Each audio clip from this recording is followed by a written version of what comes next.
आज हम एक बहुत ही अहम टॉपिक पे बात करने वाले हैं।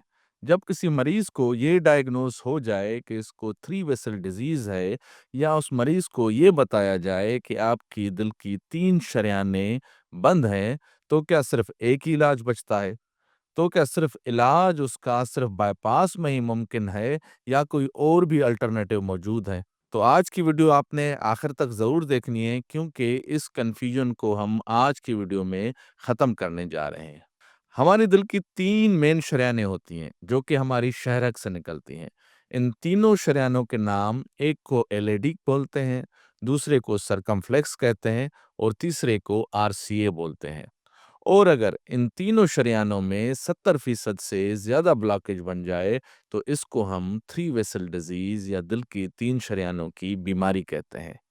अब इस बीमारी को आसान अल्फाज में समझाने के लिए मैं ये कहूँगा कि अगर किसी शहर के 3 बड़े ब्रिज हैं और वो तीनों ही ब्लॉक हो जाएँ, तो समझें कि उस शहर में ट्रैफ़िक का निज़ाम कितना ख़तरनाक हो जाएगा। तो दिल की कैफ़ियत भी वही हो जाती है। तो अगर तीनों शरेयानें बंद हैं, तो दिल का बहुत बड़ा हिस्सा जो है, उसकी ब्लड सप्लाई कम हो गई है, और ये एक हाई रिस्क वाली बात है। अब उस मरीज को दिल का दर्द भी होगा, अचानक से हार्ट अटैक होने का खतरा भी होगा, और हार्ट फेल्यूर होने का भी खतरा बढ़ जाता है। तो इस सूरत-ए-हाल में बायपास एक बेस्ट ऑप्शन तो हो सकता है, मगर वाहिद हल नहीं है। और भी इलाज के तरीके मौजूद हैं। इस सूरत-ए-हाल में डिसीजन करते वक्त हमें कुछ पॉइंट्स का ख्याल रखना पड़ता है। वो पॉइंट्स ये हैं: मरीज की उम्र कितनी है, मरीज को शुगर है कि नहीं है, मरीज को दिल का जो फंक्शन है, जिसको हम आम अल्फाज में इजेक्शन फ्रैक्शन बोलते हैं, वो कितना है। अब मरीज को जो बीमारी तीनों शरेयानों में लाहक है, उसकी नौयत कितनी है, उसकी साइज कितनी है, उसमें कैल्शियम तो नहीं, उस आर्टरी में ज्यादा टर्न्स या ज्यादा उसमें पेचीदगियां तो नहीं है। ये सारे फैक्टर्स हैं जो कि देखने पड़ते हैं कि इसमें बाईपास ज्यादा फायदा देगी या कोई और इलाज फायदा देगा। अगर किसी मरीज को शुगर है और उस मरीज का दिल का फंक्शन जो है वो ठीक से काम नहीं कर रहा, या एंजियोग्राफी करते वक्त ये देखा गया है कि उसकी मेन शरेयान या एलएडी जो है उसमें डिजीज मौजूद है, और वो डिजीज बहुत ज्यादा सेगमेंट को असर कर रही है। वो डिजीज इतने बड़े सेगमेंट को असर कर रही है कि उसमें एक नहीं, दो नहीं, उससे ज्यादा स्टेंट लगेंगे। और ये कि उसमें कैल्शियम मौजूद है, तो जो है वो हमारा फ़ायदा बायपास से ज़्यादा होता है। उस सूरत-ए-हाल में बायपास डेफ़िनेटली एक बेहतर ऑप्शन है।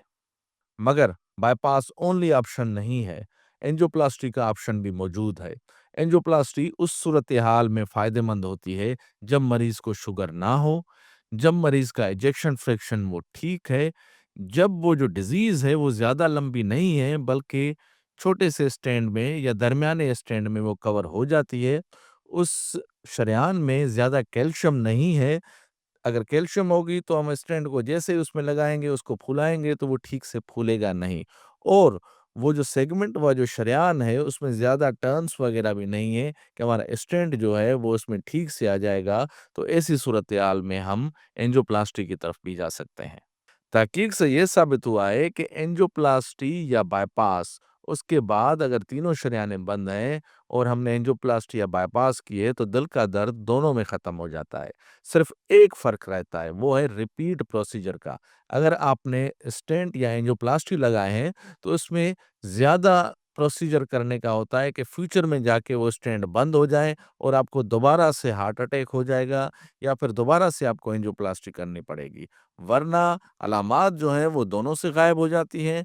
मरीज़ की जो लाइफ़ है, जो ईयर्स हैं, वो भी दोनों में तकरीबन लगभग उतने ही हासिल होते हैं जो कि बायपास और एंजियोप्लास्टी से हो सकते हैं। और तीसरा ऑप्शन क्या है?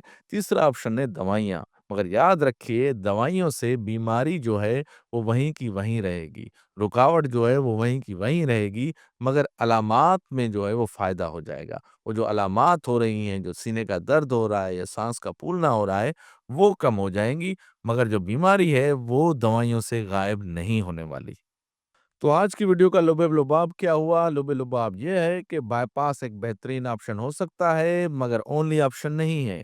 ख़ास तौर पर उन मरीज़ों में जिनको 3 शरेयानें बंद हैं, वो शुगर के मरीज़ भी हैं, उनका इजेक्शन फ्रैक्शन या हार्ट फेल्यूर है, या اینجیوگرافی پہ یہ آیا ہے کہ وہ جو سیگمنٹ ہے وہ بہت بڑا ہے، لمبا ہے، اس میں کیلشیم ہے، ان کو بائی پاس کی طرف جانا چاہیے۔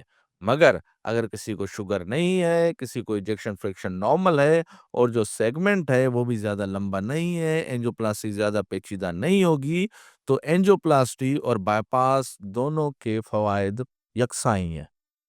اس ویڈیو کو ضرور اپنے ان دوستوں کے ساتھ شیئر کیجیے گا جن کی اینجیوگرافی ہو چکی ہے اور ڈاکٹرز نے ان کو 3 شریانیں بند ہونے کا ڈائگنوز کیا ہے، مگر وہ کنفیوژن کا شکار ہیں کہ بائی پاس کروائی جائے یا اینجیوپلاسٹی کی طرف جایا جائے۔